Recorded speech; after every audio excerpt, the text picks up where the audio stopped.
they're not going to do themselves, right? And giving is work. It's not easy. You have to put your boots on, and you have to go out there and you have to make a difference, right? It's not easy.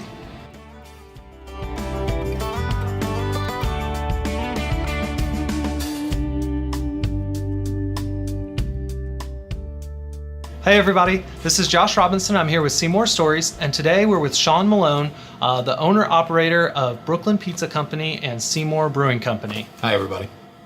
All right. Shawn, can you tell us just a brief history of yourself and background? Sure. My background starts in a lot of property management for some folks here in town and management in general. And then I worked my way into some restaurants and waited tables for a few years prior to starting Brooklyn Pizza. And that really solidified my love for food and wanting to serve people. And in April of 2006, I started Brooklyn Pizza Company. Okay. Yep. Are you from here in Seymour originally? Seymour, born and raised. Yeah. Okay. Yeah. Awesome. That's great. Tried to leave once or twice and got pulled right back. I just can't stay away. Cool. So how did Brooklyn Pizza Company come to be? Sure. I had an idea of that I wanted to start something food related because I enjoyed waiting tables, and as I waited tables, they were giving me more duties throughout the business, and so I started to learn the restaurant and really wanted to start a restaurant. Stumbled across some pizza equipment that became for sale, and I wanted it. So I worked out a deal with the gentleman and was able to purchase it at a really good price, and started Brooklyn Pizza with no idea what it would take to keep it open, just that I wanted to start. And so it was a leap of faith. And then how did you get into the Seymour Brewing Company? Seymour Brewing Company was an idea that I had had almost the entire time. It was just a lot of things needed to come together. You need a brewmaster. And so I have a friend who had been brewing for a long time, but he was at an establishment and he was brewing professionally there. Got lucky and called him up and just said, hey, I would like for you to consult me on some things, and hopefully you can push me in the right direction. If this is meant to be, then it'll happen. During those conversations, he said he wanted to come to work for me, which was really cool. We'd been friends since we were 16 years old, and it really felt like a blessing that he wanted to come to work for us and share his love and knowledge of brewing. So got really lucky. Yeah. All right. Now, several people have messaged me directly and commented your name in the comments of other Seymour Stories episode just about a lot of things that you're doing in the community.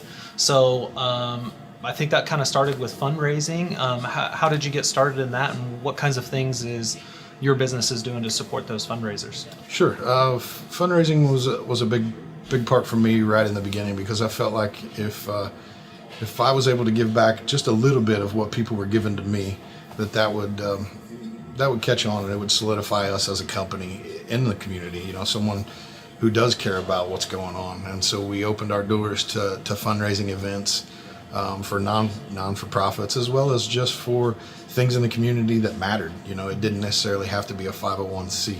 As long as we knew it impacted our community directly, then we wanted to help and give back. And so those things just took wings, and we've been doing fundraisers for 11 years now. So, is there something from your past that maybe kind of stuck with you and kind of pushed you towards the fundraising part and helping others out? Just the giving nature of my grandparents, and the idea that we were always supposed to give and give and give and give, you know, and that we'd be okay no matter what. And so as I started to see myself doing better, I wanted to make sure that those around me were doing better as well. And even if it was just a little bit, that's how I was going to start. That's grown, and I'm thankful for that. That's awesome. Yeah. Love the fact that you're giving without any expectation of anything in return, and I think that goes a long way with the people in our community, and other people, inspiring them to help out as well. So I appreciate it. I think that you know, if we all do a little together, we've done a lot. You know, and I've been inspired by people before me, and I hope that I inspire people behind me. I see it, and gosh, it's really cool. So other than fundraisers, what other ways has you and your businesses been able to give back to the community? Quickly, we realized that there was a need for food on certain dates in the community. Christmas meals being a program that we started I say we. It was myself and Brian and Jess DiArco from Bubba's Place. They're dear friends of my wife and I. And that idea started with, hey, we're not doing anything on Christmas Day, and there's this need in our community. Why don't we do that? So we started with the Hot Christmas Meals program, and we just reached out to fellow small business owners the first year and said, hey, can you help us with some donations to get some food going for people? We fed a little over 300 people our first year. This last year, at Christmas 2018, we fed a little over 1,100 people in our community. That's amazing. Yeah, and That's that comes awesome. from donations from everyone, from $20 donations to $1,000 donations from local companies here in town. Everyone knowing that we're feeding our people and feeding our community. So I don't see that number slowing down. You know, the idea is getting the information to the people. Once the people find out that the food's available, we know that number will grow. Awesome. That is great. Yeah. Will there be opportunities this year for individuals and businesses to help with that as well? There will. We usually start right after Thanksgiving, just so that people don't get confused of Thanksgiving and Christmas meals, because there is some confusion in that, and there's a need to feed people on both of those days, Awesome. Every day probably. But right after Thanksgiving, we reach out and we start the social media awareness that we're getting ready to start this Christmas meals program, and we'll take everything from bottled water to $10. Awesome. You know? Great. So, well, I hope we're back to talk about that Yeah. come around Thanksgiving time. I hope so. All I right. hope so. All right. So I see you're wearing a Big Brothers Big Sisters shirt. Can you tell us a little bit about your participation in that program? Yeah, I love Biggs. I actually applied to Biggs my first time when I was 20 years old. And there was a lady named Lynn Montgomery, and she's with the Jackson County Health Department now. She's a wonderful lady. She was with Biggs at the time, and I thought a lot of her, still do. And I applied for the Biggs to try to be a Big. I quickly realized at 20 years old and just getting into the workforce that I didn't have the time. So I put it on pause and just tried to be an active community member. And I would go to the bowl for kids' sakes, and I would donate to my friends who were trying to help out Biggs. And then about 6 years ago, I said, okay, it's time to revisit this as a volunteer, as a helper. And so I joined Big Brothers and got my first little within a week or two, and we've been together the entire time. Sometimes people leave the program, kids leave the program. Your hopes and goals are that you'll be with that little until they graduate high school and then on into the future. My little will be a freshman next year. We started when he was in 4th grade, and we've created a great bond. We're really good friends. So I think it's a great way for people in this community to give back, because we have this program called the Lunch Buddies, and you can do as little as a half an hour a week, up to a full-time Big, or where you're spending some weekend time with them and things like that. But regardless, I want people to really reach out to Big Brothers Big Sisters, whether it's a monetary donation or a donation of your time. The kids in our community really need it. Awesome. Yeah. I'll attach a link down below so that you guys have a direct contact. So that you guys have a direct way to contact Big Brothers Big Sisters. So the first time that I heard about Brooklyn Pizza Company was last year when my wife told me there was a pizza place in town that was offering to feed all the kids on spring break. So can you tell me a little bit about what kind of inspired that and how that took? Sure. We are out in the community. We're involved in all kinds of things, and so we see a lot of little folks. And in thinking about those people, a few weeks before spring break, was having a conversation with some friends, and I realized that when these kids are out for a week, a lot of these kids are dependent on the breakfasts and the lunches that are served at the schools to get them through the day. And what would happen if they didn't have those, you know? And so here we are making pizza every day. And so my wife and I sat down and said, this is what we want to do this year. And whether we feed 3 people or 303 people, this is a win-win for our community. So we put the information out there. It went crazy viral on social media, which I was super happy for. You know, we did this so that people would find out about us.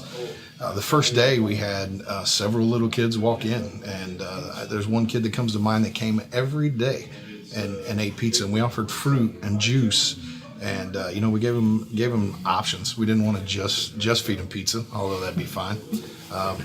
But these kids really were receptive, and what I saw every day was thankful. These kids thanked me, told us how great our food was, and that didn't matter. I was so happy that they that they were gracious and that they were thankful. And we ended up feeding 93 kids that week. And I just saw 3 of those little boys in the JC store a week ago. And I said, what up to them? And they were like, do we know you? And I said, well, I think you were in my pizza shop. And they said, oh, yeah. And the one little kid said, thanks again. So that got me. That's awesome. Yeah. That's going to stick with them for a long time. I think so. And hopefully inspire some of that giving back attitude in the future with them. So I think so. That's how it happens. You put that in someone's head and heart, and who knows what they'll do in 30 years? Who knows how they'll give back? So feeding kids over spring break isn't the only way that you're participating in feeding people here in the community. Can you tell us a little bit about the community diner as well? Sure. The community diner is something that I became a part of maybe 3 or 4 years ago, I guess now. I'm more of a what do they call me? I think they give me like some kind of social title because I'm constantly networking and I'm finding more people to help us in the community diner, as well as myself and my crew.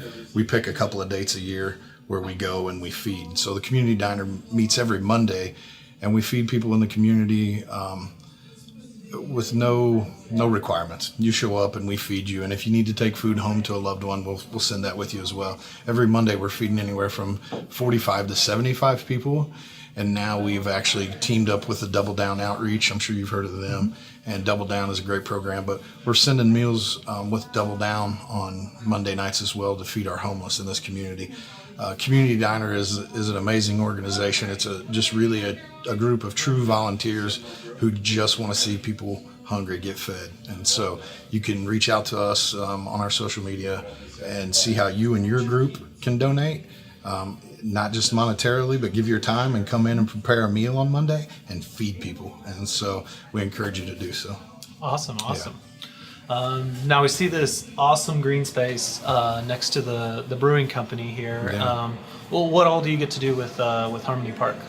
Harmony Park started with my love for music and working a lot.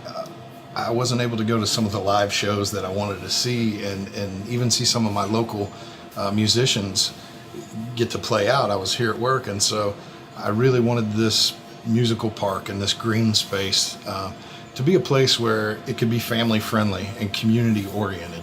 And what we quickly found out was that all walks of life and all sorts of people came to visit our park. And when we did that, we had people reaching out to us and say, hey, is the park available for this, or is the park available for that? So we decided that we would set back 6 dates a year that we would allow for fundraising purposes, and that they can use our venue for their non-for-profit or we've had things like the Slices and Songs. The SHS choir department has been here the last 3 years, and we help raise money for the choir department. We also have a yearly fundraiser for Overdose Lifeline, which is bringing awareness to the overdose problems in our community. We've also reached out to Special Olympics and worked with them on a couple events. And so the park has taken on this life of its own as far as what it is available for in the community, and we're thankful and gracious for that as well. Okay. Yeah. So outside of the fundraisers and the not-for-profits, what other events do you have in the Harmony Park? Sure, we do book music out there for our patrons and for our community. We do free shows all summer long. Our Friday night shows are always free. Most of our Saturday night shows are free. We do have some national touring acts that come through, and so we try to raise a little bit of money for them, but that money always goes directly to the artists, and usually we end up putting some in there with it. We just would like to see everyone follow our social media at Harmony Park at Brooklyn Pizza, and that'll give you a summer schedule list. Okay. You'll see things on there that are listed as fundraisers, so you know when you come here those events are going to be for certain groups. Okay. You'll see other things where they're just free family, all ages shows. We actually encourage you to bring your entire family. If you have a dog or a cat you want to bring, just keep them on a leash. So, that's cool. But we love the animals, so bring those as well. All right. So, are there any events or festivals, anything that you're going to be participating in as Seymour Brewing Company or Brooklyn Pizza that people can come out and see other than just coming here to the restaurant? There's just a couple events left on the books that I know of. We'll be at the first annual craft beer festival Seymour's hosting. Okay. That's June 1st at the downtown park, and Seymour Brewing Company will be there bringing out some new flavors, some tastes for that weekend. We can't give away any secrets right now. we'll be there, and then we'll be down in Brownstown at the Ewing Street Festival, the Ewing Beer and Wine Festival later in the year, as well as one of their concerts at their park, their new park as well, Heritage Park. So we're excited to get invited to Brownstown. You know, we want to spread our wings and visit all of Jackson County if possible. So please look us up and find us there as well. All right, great. Well, thanks, Shawn, for taking time to share your story with us today. I really hope that this can help bring awareness that there are people in our community that are doing a lot of things to give back, and hopefully inspire some others out there to participate and give in whatever they can. Not everybody has a restaurant that they could feed people, you know, but there's always something for you to do. And so, you know, you can reach out to probably Shawn here. He can put you point you in the right direction. The Community Diner, Big Brothers Big Sisters, United Way. There's so many organizations that are always looking for help to help others in our community. So hopefully you can help do your part and join us in giving back. Thanks. Thanks so much, Josh. I appreciate you having me on.